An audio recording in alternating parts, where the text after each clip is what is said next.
T'as déjà fait des exercices comme ça ou J'ai déjà interview? fait des conférences, Ok. mais webinaires en ligne comme ça, jamais fait. C'est plus simple qu'une conf.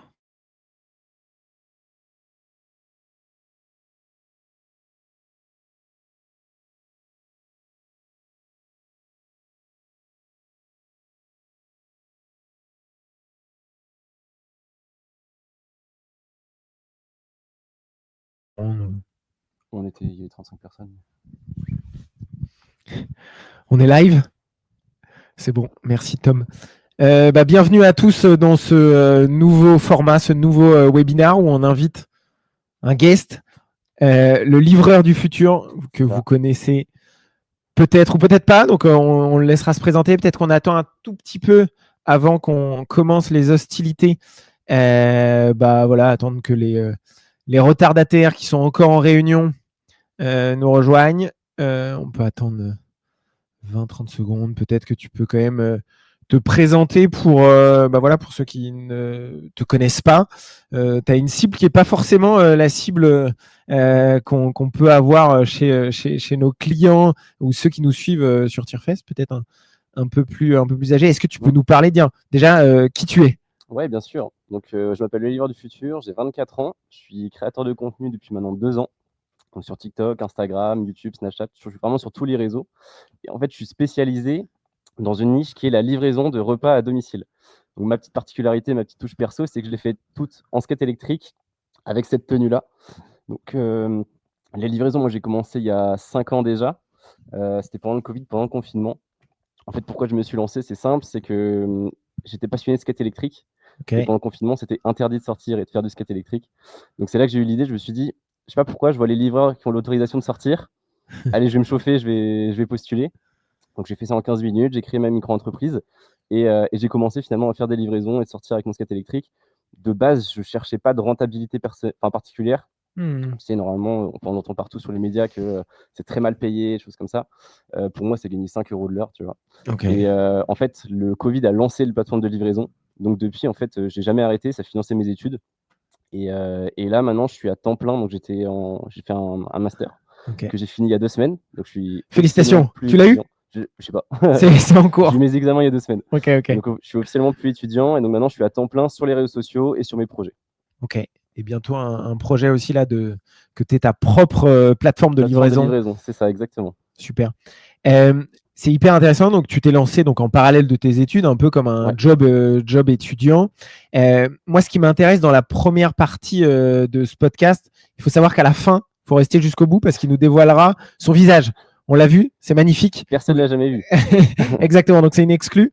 Mais avant ça, bien sûr, est-ce que tu peux. Moi, ce qui m'intéresse, je ne connais pas ton parcours, c'est pourquoi s'être lancé aussi sur les réseaux sociaux. Il y a beaucoup de livreurs, peu en skate, mais beaucoup de livreurs. Pourquoi s'être lancé sur les réseaux? En fait, j'avais un peu une appétence, si tu veux, au monde de la vidéo. J'aimais beaucoup faire des montages vidéo pour moi perso, de mes vacances, de voyages, je faisais du drone, enfin toutes ces choses-là. Donc j'étais vraiment à l'aise avec la vidéo et en fait, tous les jours, je me rendais compte qu'il se passait toujours quelque chose d'atypique, tu vois? Que ce soit avec un client, que ce soit une interaction avec quelqu'un dans la rue, avec un restaurant. Bon, il y avait toujours une galère, un truc drôle, Il se un passe truc toujours quelque bizarre. chose, quoi. Toujours, surtout la ville de Rennes, tu vois? C'est Ouais. une ville où c'est assez aléatoire, tu vois? Vraiment, les rencontres sont assez aléatoires et c'était marrant parce qu'en fait, si tu veux, je racontais ça à mes potes, mais visuellement, je pouvais pas le montrer, tu vois? Et je me suis dit: Ok. «C'est bête, si j'avais une caméra sur moi, je Ouais. pourrais filmer et le partager», tu vois? Et j'ai poussé le truc un peu plus loin et je me suis dit: «En fait, pourquoi est-ce que je pourrais pas créer une chaîne concrètement et le partager à tout le monde», tu vois? Sur les réseaux sociaux. Donc c'est là que j'ai eu l'idée de m'équiper d'une caméra et de commencer à filmer, tu vois? Mes livraisons, mes interactions avec les gens. Et la deuxième raison aussi, c'est que, c'était un métier, si tu veux, qui est assez inconnu. En fait, tout le monde en connaît, tu vois? On en voit partout des livreurs Uber Eats, mais personne ne sait vraiment leurs conditions de travail, leur situation. Il y en a plein qui pensent qu'on est salarié alors qu'on n'est pas du tout salarié et en fait, j'avais plein de gens qui me posaient toujours les mêmes questions de: «Est-ce que ça gagne bien? Est-ce que c'est dangereux?» Et je me suis dit: «C'est un peu l'occasion aussi de documenter, tu vois, ce métier-là et de le poster sur les réseaux sociaux». Et je trouve que c'est une très bonne leçon. Il y a plein de gens qui disent mon métier est peu connu, peu valorisé. Mais de se dire, en fait, aujourd'hui, on a Mmh. un moyen qui sont les réseaux sociaux et qui peuvent permettre de les valoriser Ouais, complètement, ouais. le plus correctement possible. En fait, c'est marrant, je sais pas si tu regardes, si tu as déjà vu, mais il y a des mecs, tu sais, ils filment, ils sont, installateurs de fibre optique. Ouais. Il y a vraiment tout le monde qui commence à poster un peu son Il y a, il y a- quotidien il y a et c'est plein de c'est très créateurs de niché, niche, tu vois? Ouais, c'est exactement. exactement niché, Ouais. mais c'est bête parce que si tu veux, j'ai pas du tout une passion pour la fibre optique, mais des fois, j'ai regardé, genre, j'ai scrollé, j'ai vu Tu restes 5-6 dessus, vidéos ouais. et je me suis dit, Et, putain, c'est marrant, c'est intéressant. En fait, ça attise la curiosité aussi. et nous, c'est un élément qui est hyper important parce que pour la petite histoire, on se connaît parce que tu as collaboré avec la meilleure de marque de tomates et de fraises en France, qui est Saveol. Et c'est Benjamin, justement, notre directeur de création, qui t'avait spoté, qui nous avait dit, bah, en fait, oui, ça peut paraître niche. Il est en train d'exploser. En plus, il a un bon engagement et ça peut être hyper intéressant. Et donc, c'est aussi notre rôle en tant qu'agence, pas juste entre guillemets, d'utiliser tous les créateurs les plus mainstream. Aujourd'hui, tu le deviens avec quasi 800 000 personnes qui te suivent sur Plus d'1 million maintenant, ouais. plus d'1 million Ouais, maintenant. plus d'1 Oh là million là, maintenant. on n'arrête pas le progrès.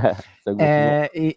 Et donc, maintenant, tu as passé ce cap-là, mais c'est vrai que cette notion de aujourd'hui sur les réseaux sociaux, on peut être en capacité de raconter, tu vois, sur des parcours très authentiques, les choses, tu vois, de façon hyper naturelle. Je trouve ça hyper pertinent. Et puis ce parallèle qu'on fait beaucoup, c'est-à-dire quand tu racontes ces histoires à tes potes, est-ce que ça marche ou pas? Si ça marche, il y a de fortes chances que ça marche aussi sur les réseaux sociaux. Ouais. J'ai une question pour toi. Il y en a plein aussi qui documentent leur quotidien, ça ne fonctionne pas. C'est vrai pour des marques, c'est vrai pour des créateurs de contenu. Pourquoi tu penses que toi, ça a fonctionné? Et c'est quoi le premier contenu qui est parti Qui est viral? parti vite. En fait, des créateurs dans la niche des livreurs, j'en connaissais un seul. Il s'appelait Vanny Va Vite. Il avait 50 000 abonnés sur TikTok en 3 ans à peu près. Okay. Moi, mon objectif, je m'étais dit, si je fais la même chose et que j'atteins les 50 000 abonnés en 1 an, c'est déjà très bien. Tu étais quand même ambitieux. Tu t'es dit, il l'a fait en 3 C'était ans, je mon vais le faire goal. en 1 an. C'est ça, Très bien. c'était mon goal.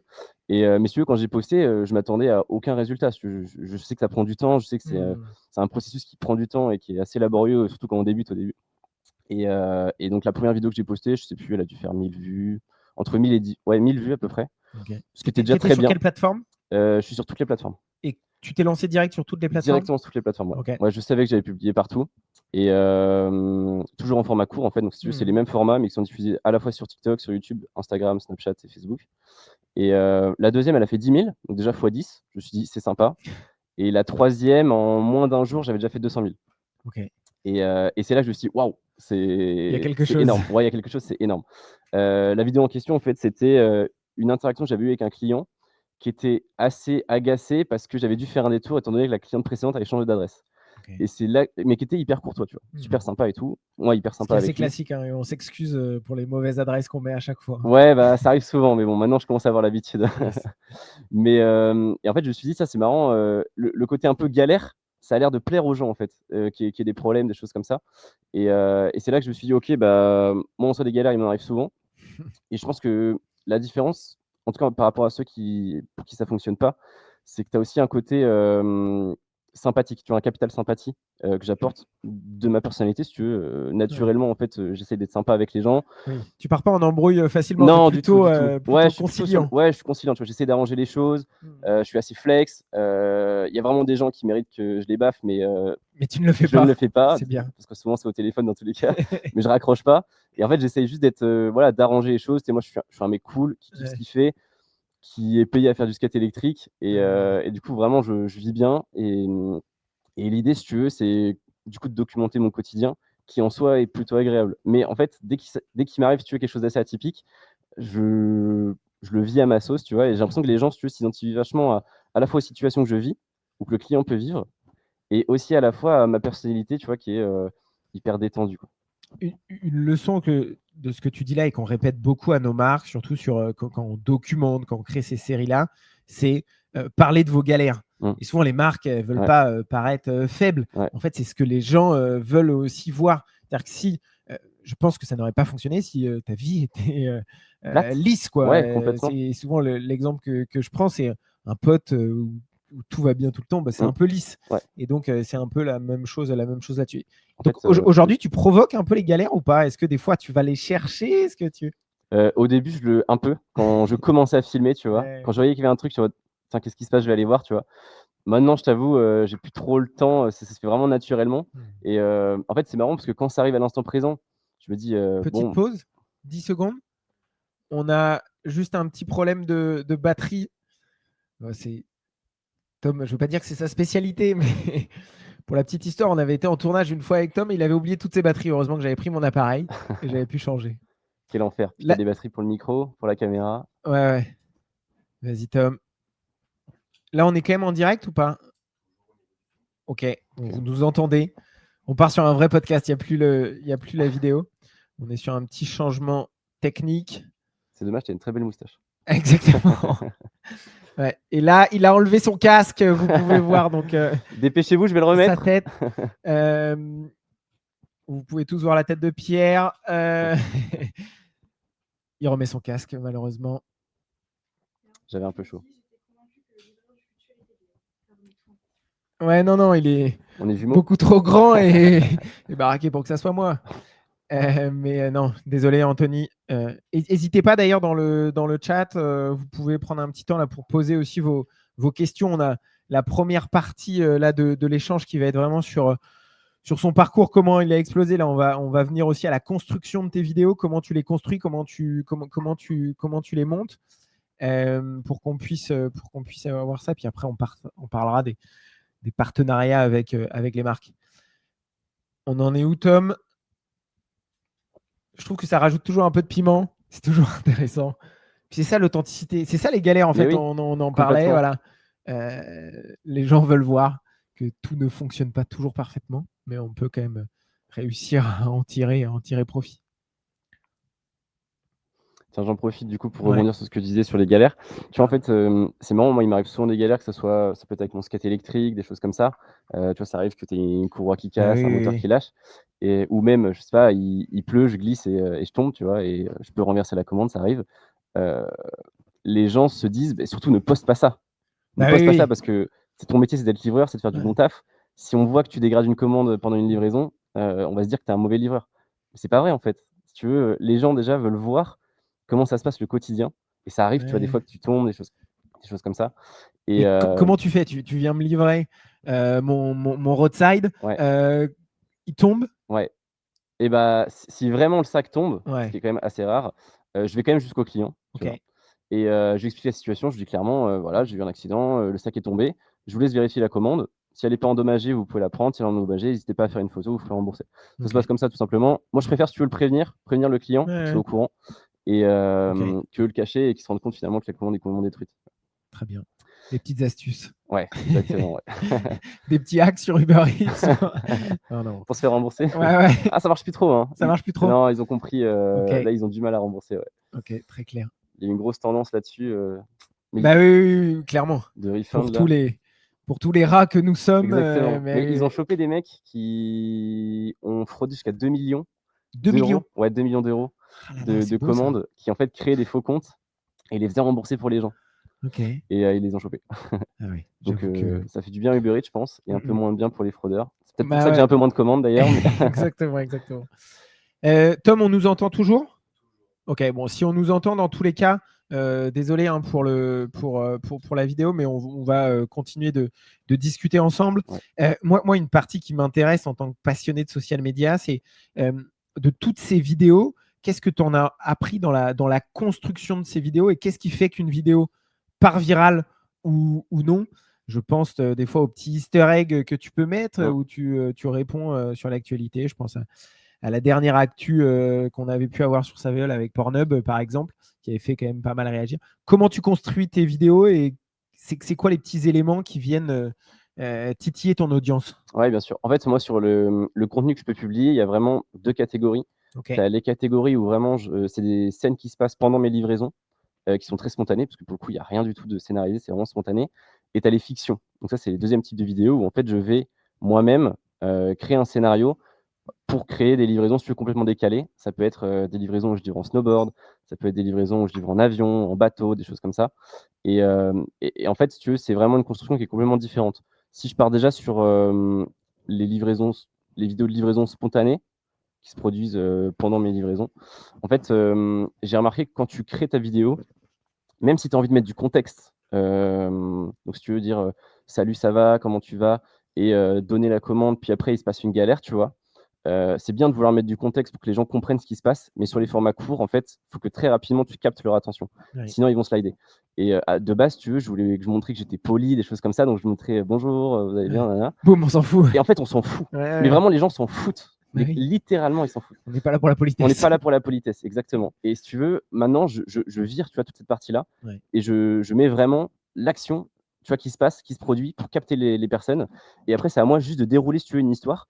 En fait, ça va vraiment être une électrique sur, il se passe quelque chose tout de suite maintenant, une problématique. Faut vraiment que la personne, par contre, le viewer, identifie ce qui se passe, tu vois.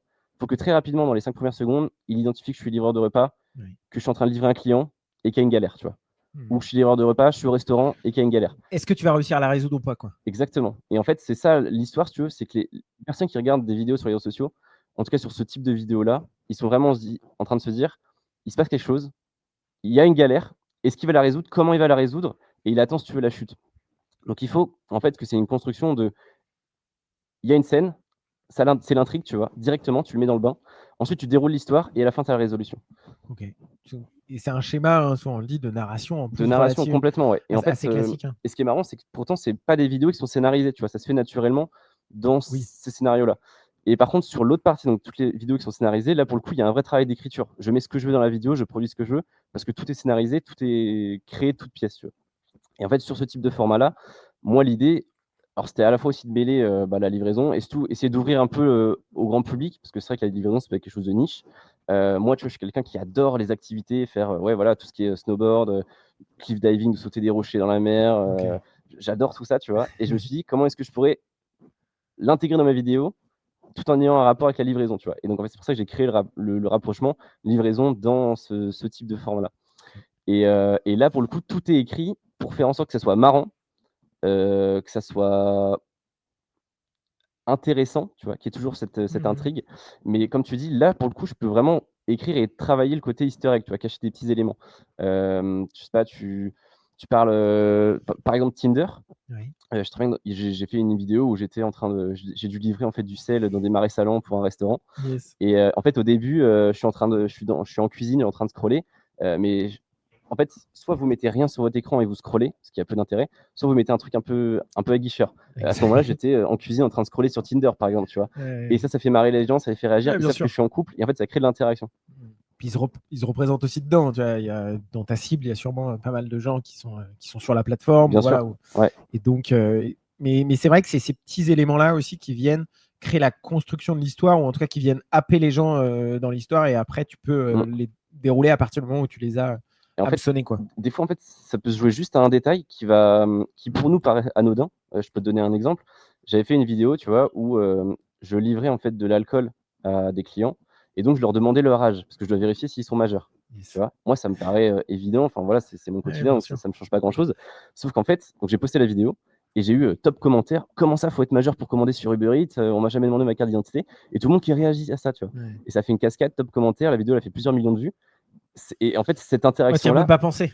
et j'y avais même pas pensé, tu vois? Mais c'est pour ça que je te dis que des fois, ça se joue vraiment à un détail. Un autre exemple, je sais pas, à un moment, j'étais en train de me sécher les mains dans un restaurant, tu vois?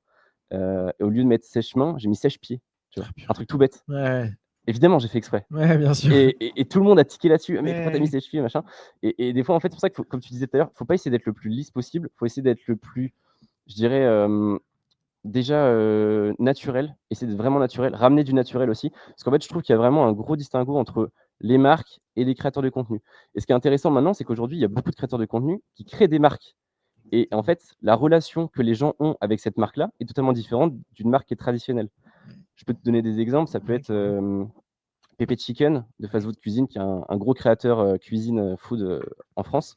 Donc lui, il a lancé sa marque de restauration. Il a pu faire des erreurs, on sait que des fois, il y a eu des scandales, des choses comme ça. Ouais, bien sûr. Sauf que déjà, il a une grosse aura et il peut facilement l'expliquer dans un premier temps. Et surtout, les gens sont beaucoup moins exigeants avec lui parce qu'en fait, il a moins ce côté marque client. C'est plus communauté, toujours créateur, tu Ouais, vois. t'achètes presque plus du fast-good Bien sûr, ouais, c'est ça, et puis exactement. petit à petit, sa marque va prendre de Et en l'ampleur. fait, je pense que pour une marque, l'objectif, ça serait vraiment d'amener ce côté un peu relationnel en créant de la proximité. Pour créer de la proximité, il faut forcément être comment, plus authentique, tu vois. Ouais, et incarner ça. Et par contre, un des écueils de ça, souvent quand les créateurs créent leur propre marque, ils retombent très vite aussi dans les écueils que les marques ont. Ouais, Tu le c'est vois vrai que ça aussi arrive. beaucoup, je sais pas, tu vois, Ciao Kombucha, je suis pas sûr qu'ils vont faire une com de dingue. Ils vont se lancer, ça va aller, Ouais. mais tu vois, il y aura pas, ils vont pas en tout cas, c'est le sentiment que j'ai, Mm. mettent vraiment leur réflexion stratégique de créateur de contenu sur la marque, alors que nous, c'est vraiment les réflexions qu'on amène Mm. pour nos marques. Et c'est là où ça fait la différence. Parce qu'il ne faut pas oublier que les gens, quand ils viennent sur les plateformes, c'est pour se divertir. Et quand ils ont le choix entre un de tes contenus ou un contenu de marque Mm. un peu chiant qui fait la promotion d'un produit, bah, ils vont voir le tien. En fait, ce qu'il faut avoir en tête, il faut se mettre à la place du. En fait, c'est vraiment ça, tout le travail. Tout le monde se dit, j'ai fait la plus belle des vidéos, j'ai fait quelque chose de super joli. Mais est-ce que les gens veulent voir ça, tu vois? Et les gens ne sont pas sur les réseaux sociaux pour regarder des publicités. Si tu veux, les gens ne veulent pas des publicités. En revanche, ils aiment bien regarder des histoires et des contenus intéressants. Et c'est là que les marques doivent capitaliser là-dessus, en intégrant, si tu veux, leur marque dans un contenu qui se fait vraiment sur les réseaux sociaux, mais qui est vraiment adapté à ça. Je prends par exemple, tu vois, toutes les marques qui essaient de reprendre des trends des réseaux sociaux, c'est souvent mal fait, tu vois. C'est même gênant. C'est même gênant parce que, en fait, ça paraît pas naturel. On sent que c'est forcé, on sait qu'il n'y a Ouais, bien sûr. pas un côté. Et quand ça marche, c'est que c'est bien fait et bien intégré. Tu vois, Ouais, ça a été complètement. malin et donc Ouais, c'est c'est ça ça. qu'on va revendiquer, Moi, quoi. je pense qu'une marque, si elle veut vraiment capitaliser, il y en a en fait, la facilité, si tu veux, ils prennent tous un community manager et il fait toutes les trends qu'il trouve, du moment. Il l'adapte juste à la boîte et il envoie ça et Ouais. ça marche très rarement. Honnêtement, ça marche très rarement. À la limite, il y en a une qui marche, mais en tout cas, vous n'allez Et pas créer une encore, communauté par rapport ouais. à ça. Des fois parce que c'est un peu gênant justement, donc c'est pas le bon côté Ouais, qui fait que ça exactement. fonctionne, quoi. Ouais, complètement. Ça peut être gênant si c'est assumé, mais en général, c'est pas le cas et du coup, c'est juste les gens qui se moquent, C'est rarement le cas. Ouais. c'est rarement le cas, ouais, c'est très rarement le cas. Tu me donnes un bon sujet là pour faire une transition sur les marques. Je l'ai dit tout à l'heure, on a appris à se connaître grâce à une première collaboration là avec Saveol. C'est donc Saveol, marque de tomates. On devait valoriser la tomate cerise avec les nouveaux packs de Saveol et box apéro. Nous, notre prise, c'est de se dire, en fait, ces tomates cerises-là, on aime les consommer dans des lieux des fois très atypiques, ou en tout cas, ça nous suit un peu partout l'été. Avec comment on va réussir à faire porter ce message. Et là, c'est là où Benjamin a pensé directement à toi.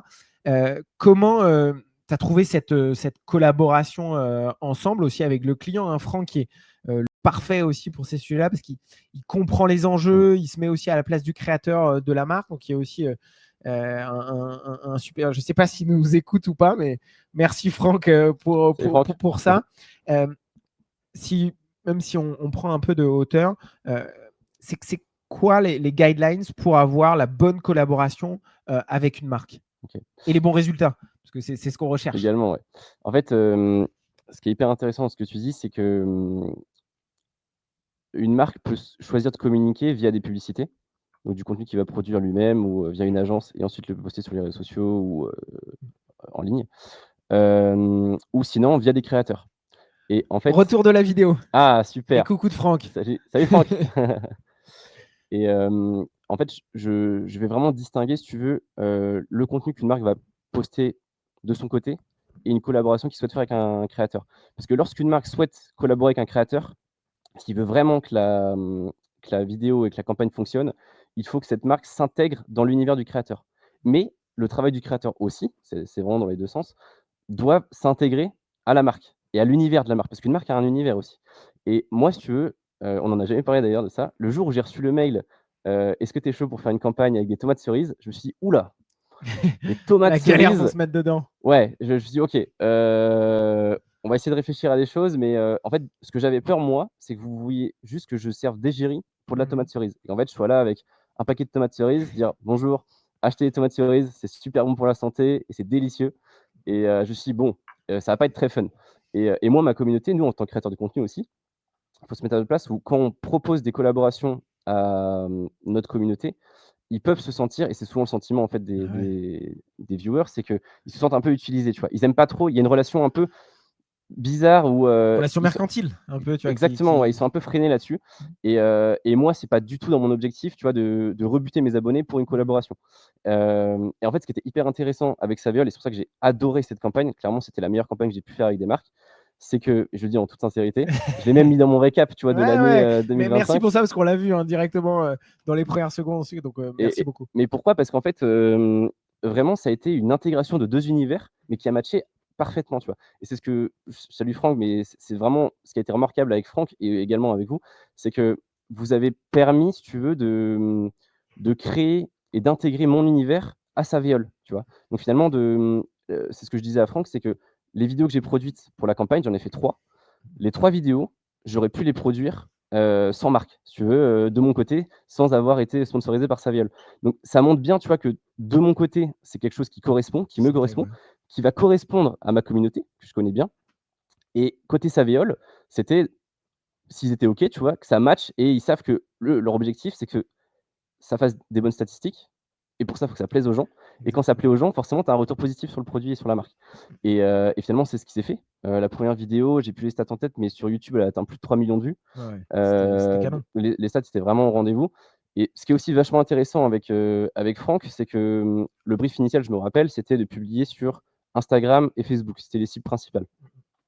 C'est vrai qu'on avait des fois un peu peur, tu vois, de ta communauté. Est-ce qu'elle va être un peu trop jeune aussi, tu Ouais, vois, bien sûr. ça faisait partie des réflexions hein, Bien sûr. qu'on avait là-dessus. Mais justement, ce qui était intéressant avec Franck, c'est qu'il était vachement ouvert sur le sujet et moi, ce que je lui ai recommandé, Facebook pour le coup, en tout cas, moi, j'ai pas une très grosse audience sur Facebook et je trouve que les retombées et les statistiques des vidéos sur Facebook sont vraiment moindres, même l'engagement est très mauvais. En revanche, YouTube est une plateforme qui est vachement mixte, où en fait, je pense que c'est vraiment la plateforme la plus complète qui reprend le plus de personnes et de tranches d'âge différentes et surtout, il y a un engagement qui est hyper fort, tu vois? Et j'ai dit à Franck: «On laisse tomber Facebook, On part en on short. part en short sur YouTube». Ouais. Il m'a dit: «C'est toi qui connais ta communauté, vas-y» et ça a fait mouche parce que tu vois, la vidéo, je l'ai quand même publiée sur Facebook en cadeau à Savéole. Je sais C'est plus, vrai, c'est elle a vrai. fait genre, au moins 30 fois moins de vues que sur Ouais, YouTube. bien sûr. Et c'est vrai que short est souvent oublié par les marques. Et Ouais. nous, on se rend compte qu'on a pas mal de contenu qui perce sur YouTube Short. Et donc, c'est aussi un bon moyen. C'est une plateforme hein, de divertissement. Hein. C'est même pas on le voit moins comme un réseau social, Ouais, complètement. mais ça peut cartonner si Bah, on a le bon contenu. en tout cas, je parle pour ma personne, Ouais. là où les vidéos sont le mieux reçues, que les gens s'engagent le plus et que j'ai le plus gros watch time, c'est sur YouTube. Et ma communauté, là, j'ai quasiment autant d'abonnés sur YouTube que sur TikTok.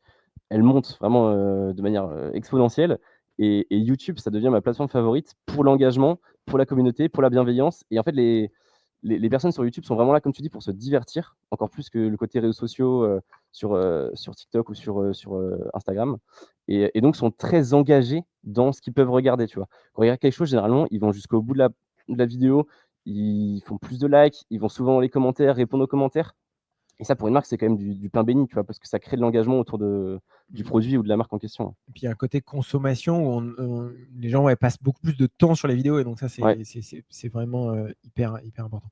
Donc, un peu, ce que je résume, l'angle d'attaque, hein, c'est vraiment que chacun fasse un pas vers Un pas l'autre. vers Quoi. l'autre, complètement. Et nous, le critère qu'on utilise hein, avec les marques, c'est est-ce que les contenus qu'on va faire potentiellement peuvent faire plus de vues que d'autres contenus que tu vas faire sans marque derrière. Exactement. Est-ce que tu as vu on a plutôt parlé là, des best practices, des demandes de marques qui passent complètement à côté et où tu te dis mais Ouais. c'est pas possible quoi. Ouais. En fait, ce qui est marrant, alors je pense que l'exemple le plus parlant, c'est qu'en fait, j'ai été contacté par, c'était une marque de franchise de coiffeurs qui voulait faire une collaboration Ça avec pourrait moi. être pas mal avec toi. Je leur ai dit: «Vous regardez vraiment les vidéos?» Parce que pour savoir, j'enlève jamais mon casque, donc je ne vois Sauf pas, tout à l'heure. sauf tout à l'heure. Alors après, j'étais ouvert parce que j'ai aussi reçu des marques de crème solaire, des choses comme ça, de crème. Je leur ai dit: «On voit pas un bout de peau sur ma tenue», mais je me suis dit: «Ça peut Très être léger. l'occasion. Est-ce qu'on peut faire un truc un peu marrant où, Un peu drôle, je ouais. me tartine la visière ou des trucs comme ça?» Ils ont pas été ouverts sur le sujet, mais tu vois, c'est là que je me suis dit: «C'est marrant parce qu'il y a quand même des marques qui essayent de te contacter alors que ça va pas matcher», tu vois? Alors moi, j'essaie de chercher un truc qui peut être un peu atypique, qui pourrait s'intégrer sans que ce soit trop raté, mais si moi de mon côté, je sens que ça va pas le faire, je décline directement l'offre. Tu vois, j'ai des collaborations avec Temu par exemple, pour ceux qui connaissent pas, Il contacte tout le monde. Hein. et de toute façon ils contactent tout le monde, ouais. Plateforme e-commerce chinois qui paye très, très bien d'ailleurs, Ouais. Mais mais ils n'ont c'est pas le choix. C'est vrai qu'en termes d'éthique, bah, non, en fait, je m'identifie pas à ça et je me sentirais vraiment pas de produire un contenu pour Temu, tu vois? À moins qu'il y ait un concept de fou et que vraiment, il y a un produit spécifique, qui vendent un skate électrique qui soit super tu as bien. vraiment besoin d'argent. Ouais, non, Non, mais mais tu vois, même pas. Franchement, même pas. Je préfère être à la rue que de bosser avec Temu, donc non, il y a aussi un choix du créateur et je pense que c'est important aussi, de le souligner, c'est que quand vous choisissez le créateur, il y a des créateurs qui acceptent tout type de collaboration. Ouais. Le problème de ça, c'est que déjà, ça dévalorise les collaborations qu'ils peuvent faire avec des marques et surtout son audience est beaucoup moins réceptive finalement à un contenu qui pourrait être sponsorisé, qui pourrait publier avec une marque. Alors que des créateurs qui vont justement sélectionner des marques pertinentes, qu'ils apprécient et qui sont aussi appréciées du grand public, ça peut permettre de faire des meilleures campagnes et surtout d'avoir un impact bien plus fort que quelqu'un qui va prendre toutes les marques qui peuvent venir. Et c'est pour ça que nous aussi, là, chez Tierfest, on a un angle de plus en plus sur les créateurs de niche. On vient des fois amener même sur d'autres typologies, tu vois, où c'est un peu plus créatif. Parce que malheureusement, beaucoup de créateurs lifestyle, mais je leur jette pas du tout la pierre, c'est leur business, c'est le truc, acceptent, tu vois, beaucoup de typologies de campagnes différentes. Et souvent, ça performe quand même moins bien sur leur compte versus des créateurs un peu plus niche ou même ton audience est contente de te voir sur cette marque potentiellement qu'elle peut aussi aimer et c'est là où c'est canon quoi. Ouais, bien sûr. Non, mais tu as raison là-dessus. En fait, tu as beaucoup de créateurs lifestyle qui font du contenu pour n'importe quel type de marque, tu vois. Je pense qu'il y a des typologies de marques où ça peut le faire quand c'est des produits grand public, tu vois, que ça parle à tout le monde. Là, vraiment, c'est l'audience adaptée. Quand ça commence à devenir de la niche, alors pourtant, Savel en soi, ça parle à tout le monde, tu vois. Oui. Le seul problème, c'est qu'il faut vraiment trouver un concept qui va mettre en avant la marque tout en étant pertinent pour le viewer, tu vois. Et comme je te disais tout à l'heure, si c'est juste pour avoir une égérie, dire manger des tomates cerises, c'est une publicité. Je suis désolé, c'est une publicité. Les gens ne sont pas sur les réseaux sociaux pour regarder des publicités.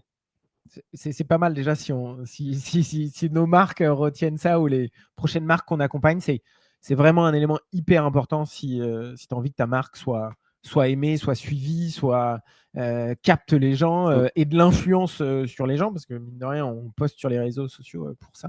Donc c'est un bon élément. Ouais, carrément. En fait, sur les marques, ce que je peux donner en conseil, c'est faire des bons contenus de qualité, très cinématiques. Ça fait une très belle vitrine. C'est très bien dans le métro, en affiche à la télé, des choses comme ça. Sur les réseaux sociaux, si c'est vraiment une campagne, alors si c'est en vitrine sur le compte Instagram, c'est très bien aussi. En revanche, si c'est pour une campagne dont le but c'est d'atteindre justement une certaine audience et de faire des statistiques, c'est pas bon. Ça ne marchera pas. Ça ne Merci. marchera pas. Merci. On l'a pas payé pour dire ça. Du tout. Et bah ouais, merci parce que nous, c'est vraiment le message qu'on essaye de porter aussi. Et on milite pour ça. Et je pense qu'on fait même ce métier-là pour qu'il y ait de plus en plus de marques justement qui créent du contenu plaisant et dans lequel on a envie de regarder. Et puis c'est aussi grâce à des créateurs comme toi qu'on peut, Plus spontané aussi. qu'on peut faire ça. Exactement. Top. Est-ce que tu as un petit mot de la fin ou peut-être on peut d'abord peut-être répondre aux questions. Je ne sais pas s'il y a quelques questions. Non, il n'y a pas de questions, pas de curieux. Est-ce que je suis là encore pendant une demi-heure. Exactement. Et n'hésitez pas avant qu'ils repartent en livraison. Est-ce que tu en as là. Ouais, c'est ça. Désolé pour les retards de livraison, ça arrive.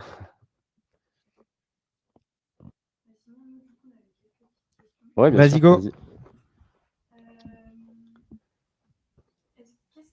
C'est quoi la réaction qui t'a le plus marqué dans la campagne avec La réaction qui m'a le plus marqué, en fait, ce qui était intéressant dans la campagne avec Savéole, c'est qu'il y a vraiment eu deux types de vidéos. Le premier, c'était vraiment des fictions où je me suis déplacé, je suis allé dans les serres tourner avec Savéole pour faire un contenu, produire un contenu sur place. Ça, c'était hyper intéressant. Visuellement, c'était trop bien. Même pour Savéole, tu vois, ça montrait que ils avaient du produit, que c'était frais et c'était vachement bien. Ouais. Et le deuxième type de contenu, c'était en fait le jour de la fête de la musique où en fait j'ai distribué dans Touraine des tomates cerises. Et en fait, ce qui était hyper marrant, c'est que quand moi j'approche les abonnés et que je les vois par exemple dans la rue, on fait des photos, je donne des stickers, des choses comme ça. Mais là, d'avoir un petit truc en plus, la petite tomate cerise qui fait plaisir le jour de la fête de la musique, il fait chaud, c'est rafraîchissant. Ils étaient hyper contents et en fait, j'ai des réactions de fous qu'on peut voir dans la vidéo qu'on a publiée. Et ce qui est drôle aussi, c'est que ça a marqué les gens parce que par exemple, il y a 2 jours, j'ai recroisé un abonné qui me dit la dernière fois que je t'ai vu, c'était à la fête de la musique, tu me donnais des tomates. Et finalement, ça a marqué les gens et ça me fait rire parce que c'est pas le premier qui me dit ça. Et je vois que ça avait eu un impact aussi sur l'humeur des gens. Et franchement, cette journée était incroyable. C'était vraiment super sympa. Et la mémorisation, nous, on est attaché aux souvenirs publicitaires qu'on crée pour quand on crée du contenu. Et ça, c'est un exemple concret de se dire sur le terrain, en plus, on crée un souvenir et en plus en ligne aussi. Donc, ouais, c'est ça. Ouais. C'est canon. J'ai eu peur. Alors, je suis pas célibataire malheureusement. Dans la création de contenu, alors si c'est si c'est moins perso évidemment, je suis absolument libre de faire ce que je veux.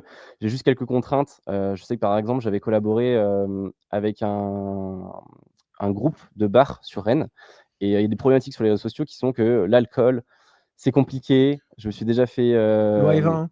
comment? La loi E20? La loi E20 exactement et donc consommer de l'alcool, même si dans une vidéo toute simple et à la fin je prends une petite bière, non c'était pas bon, je me suis fait supprimer la vidéo. Donc faut juste s'adapter à ça et en soi on a réussi à faire quelque chose de très sympa qui a vachement bien performé. En revanche quand c'est avec des marques, en fait ça va dépendre vachement à la fois de l'agence avec qui je travaille et de la marque en question, du client. Je sais que moi ce que j'apprécie vachement avec Tirefest, c'est que, ils comprennent les enjeux d'une campagne, par exemple avec Saveol, que des fois il y a peut-être des petites idées, qui retoquent parce que c'est peut-être un peu trop ou peut-être que c'est pas adapté. On en échange parce que moi je leur dis, pour le coup, je pense que ça va fonctionner avec ma communauté parce que je suis la personne qui connaît le mieux ma communauté mais c'est vraiment un échange en fait. C'est pas non, ça on veut pas. C'est moi je peux expliquer, je peux défendre mon idée et c'est à eux après de voir s'ils l'acceptent ou pas. Globalement sur Saveol, quand j'envoyais les scripts, j'avais très peu de lignes rouges qui disaient non, ça c'est pas Exactement. bon, c'était plutôt des OK, OK, OK, OK. Fais Donc confiance, c'était ouais. hyper confortable mais je sais que j'ai travaillé avec d'autres marques où là pour le coup, ils retoquent beaucoup de choses et moi je suis obligé de me bagarrer et défendre en disant si vous le faites pas, à la limite, prenez un acteur, mais prenez pas un créateur de contenu parce que lui connaît sa communauté et le but, c'est pas juste d'atteindre son audience, c'est aussi que le contenu performe et leur corresponde. Et c'est pas parce que quelqu'un a 1 million d'abonnés que si vous postez une vidéo, elle fera forcément 1 million de vues. Moi, j'ai des vidéos qui peuvent ne pas du tout marcher et qui feraient 10 000 vues parce qu'elle est nulle, en fait. Elle est juste nulle. Et donc, faut pas se dire, je vais prendre un créateur juste parce que voilà, il a des abonnés et ça va faire de l'audience. Il faut vraiment que la vidéo soit intéressante. Donc, c'est pour ça que je réinsiste sur le fait que la publicité ne fonctionne pas parce que même si vous publiez sur un compte d'un créateur qui a une grosse audience, il faut que la vidéo soit intéressante et pertinente. Sinon, la vidéo ne sera pas proposée à d'autres personnes. Et l'objectif ultime quand on fait une campagne, c'est à la fois de cibler l'audience, donc les abonnés de la personne, mais aussi d'essayer de l'ouvrir. Ah, bien Et c'est ce sûr. qui s'est fait avec Saviol. Au Exactement. vu des statistiques, on a touché beaucoup plus de personnes que mes abonnés. Et il ne faut pas oublier que c'est aussi une relation humaine. Et pour que ça se passe bien, il faut aussi être compréhensif. Si on commence à rentrer dans un Conflictuel. questionnement permanent, le conflit, à la fin, tu vas juste dire attends, je leur fais ce qu'ils me demandent, Exactement. basta, et ça fera ses 10 000 vues. Ouais, c'est ça. Et ça, c'est un classique des échecs des marques, de vouloir trop produire, de vouloir c'est une super idée dans un bureau. Mais à la fin, ça ne fonctionne pas. Donc, Ouais, ça, c'est complètement. Je peux des donner fausses un bonnes exemple. idées. J'avais fait une collaboration avec c'était un organisme du gouvernement et c'est vrai que c'est particulier, c'est pas exactement une marque, mais qui avait voilà des requêtes qui étaient voilà, faut faire ça comme ça. Je leur dis oui, mais ça va pas plaire. Enfin, honnêtement, ça va pas plaire. Ils voulaient juste passer leurs idées, ce qui était très bien. Je leur ai dit: «Est-ce qu'on peut pas trouver quelque chose de plus malin qui ferait passer les idées, mais qui permettrait aussi de le diffuser à plus de personnes?» Parce que oui, dans votre vidéo, toutes les idées sont là, c'est clair, mais on va atteindre peut-être 1 % des livreurs, alors que si on en met un peu moins et qu'on fait le truc un peu plus sympa, OK, il y a un peu moins d'idées qui passent, par contre, on touche beaucoup plus de personnes. Ouais. Ils ont dit non. La vidéo, elle a pas performé et c'était Ouais, voilà, ils étaient quand même tu contents payes avec ce pour qu'ils une ont produit. audience ou. Ouais, c'est ça, ouais. Mais bon, dommage. Selon toi, quelle est la meilleure façon pour une marque de donner un peu clair à un créateur tout en lui laissant la liberté nécessaire pour garder ce côté authentique? En fait, si je reprends moi l'exemple de Saviol, parce que pour moi, c'était vraiment une campagne qui s'est super bien déroulée.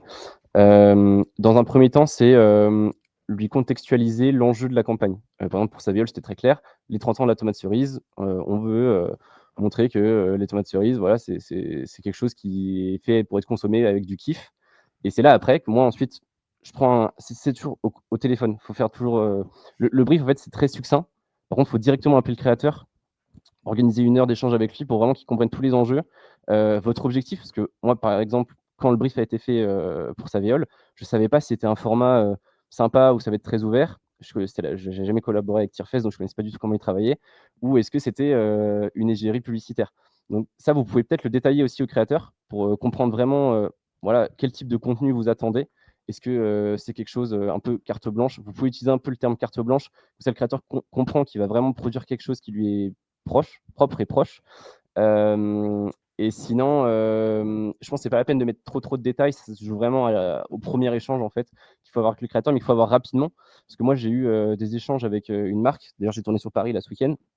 Et en fait, j'ai eu un brief initial et ils ont mis beaucoup de temps à m'envoyer le brief détaillé de tout ce qu'ils voulaient. On n'avait pas eu le temps de s'appeler. Et du coup, en fait, pendant 2 semaines, J'avais le concept de base, j'étais OK avec ça, mais concrètement, comment est-ce qu'on allait produire la vidéo, j'étais pas au courant. Ouais. Et ça se fait très tard, et c'est vrai que c'est un peu une zone de flou où moi, je sais pas trop ce que je vais faire. Eux, du coup, ils pensent que c'est OK pour moi, mais alors qu'en fait, je sais pas trop ce que c'est.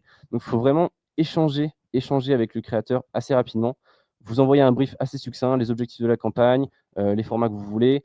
Et après, le créateur, lui, au téléphone, vous lui expliquez, voilà, nous, on aimerait faire ça, est-ce que tu peux proposer quelque chose? Mais je pense que le terme un peu carte blanche ou propose-nous tes idées, c'est vraiment intéressant parce que là, ça incite le créateur, en fait, à réfléchir à un concept, à une idée qui lui est propre. Ouais.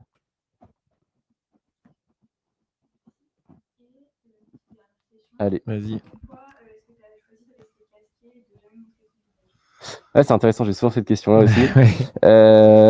En fait, quand j'avais commencé les vidéos, j'avais déjà, je m'appelais déjà Le Livre du Futur, j'avais déjà le côté personnage. En revanche, j'avais pas de. Donc, sur les réseaux sociaux, en fait, vu que je me filme à la première personne, c'est-à-dire que la caméra est sur moi, on se met dans ma peau, donc on voit tout ce que je fais. En revanche, on voyait pas mon visage. Et la première fois où j'ai été contacté par un média, je me suis dit, qu'est-ce que je fais? Est-ce que je me montre devant tout le monde ou est-ce que je reste anonyme? Et c'est là que je me suis dit, je m'appelle Le Livre du Futur. Personne sait comment je m'appelle, personne connaît ma vie, personne connaît rien. Est-ce que je peux pas capitaliser sur le côté personnage pour créer justement une sorte d'intérêt, d'attiser la curiosité des personnes? Et c'est là que j'ai eu l'idée de me dire, ok, bah, je reste anonyme. Donc première interview, il m'a dit, ok, nom, prénom, âge, qu'est-ce que tu fais dans la vie, tout ça. J'ai dit, tu n'auras pas mon nom, tu n'auras pas mon prénom, tu auras juste mon âge. Je suis en master, c'est tout ce que je peux te dire. Et ça l'a surpris, mais c'est vrai qu'au début, je suis non, mais je défends Ça crée ma une intrigue position. aussi, tu vois, dans le personnage. Exactement. Et en fait, l'avantage de ça, c'est que donc maintenant, bah, je m'appelle Le Livre du Futur. Personne ne connaît mon prénom ni mon visage. Vous avez l'exclu de mes yeux, c'est déjà pas mal. et, et là, demain, en fait, comme tu disais au début, Glenn, je suis en train de créer ma propre plateforme de livraison avec un concept qui est vraiment brandé et avec une direction artistique qui est vraiment à mon image. Donc, c'est-à-dire que tous les livreurs seront en skate électrique, auront la même tenue que moi. Ils s'appelleront tous Le Livre du Futur, mais 2, 3, 4, 5, 6. Et ça, l'avantage, c'est que du coup, ils seront tous également anonymes. Ils seront casqués et juste avec les yeux. Et ça permet de dupliquer et de créer une sorte de crew de Livre du Futur anonyme. Et en fait, ça nourrit, si tu veux, une sorte de curiosité dans l'esprit des spectateurs qui est hyper intéressante. Ils auront leurs propres réseaux sociaux ou pas? Tu vas aussi... Alors, s'ils le souhaitent, ouais. Ok, ça pourrait être cool. Je sais que tu vois, Cédric Grolet fait ça sur tous ses pâtissiers. Il les fait monter. Okay. La strat est incroyable. Ouais, et on pourra en rediscuter ensemble de la stratégie qu'il a mis en place, mais elle est canon et elle est assez rare. Souvent, les personnes veulent garder un peu tu vois, toute la connexion. Et là, il a réussi à faire un truc qui est canon. Donc, je pense que ça peut être pertinent peut-être sur certains de... Bah en fait, j'avais déjà pensé à ça. Ce serait de les autoriser à le faire. Juste Le Livre du Futur, c'est une marque déposée, ils peuvent pas l'utiliser. Ouais. Sauf s'ils s'appellent 3, 4, 5, 6 s'ils veulent. Ouais, et en fait, juste, en gros, ils ont le droit de faire ce qu'ils veulent, juste ils ne peuvent pas se faire passer pour moi. Oui, c'est la seule contrainte. Sinon, ça peut être le bordel. mais ouais, carrément, je suis hyper ouvert avec ça. Et puis, de toute façon, moi, je grandis dans un univers des réseaux sociaux. Tu vois, je reçois souvent des livreurs, tu vois, qui veulent devenir créateurs de contenu, qui me demandent s'ils ont le droit de le faire. Si je les autorise, je dis, mais les gars, allez-y. Je peux dire, non, c'est magnifique, vous y touchez pas. Donc non, du tout. Et je pense que justement, ça crée aussi de l'appétence et du contenu. En fait, les gens, du coup, s'y intéressent de plus en plus. Et en fait, c'est vraiment donnant, à la fois pour nous et à la fois pour les autres. Exactement. Donc non, clairement, d'essayer d'avoir un monopole et de tout garder pour soi, je pense que c'est la meilleure stratégie pour finalement que les gens se désintéressent de ce que tu fais. Ouais. Je suis complètement d'accord. Merci beaucoup en tout cas pour cet échange. On se retrouve nous bientôt sur une prochaine campagne. Complètement, ouais. Pour Tipiak, petit exclu de fin de webinaire qui s'annonce aussi canon. Très belle idée créa de Ben encore une fois. Donc hâte de continuer nos collaborations ensemble et puis à bientôt pour une prochaine livraison. Avec plaisir. Salut, j'y vais ciao. là, je suis en retard. Ciao. Salut.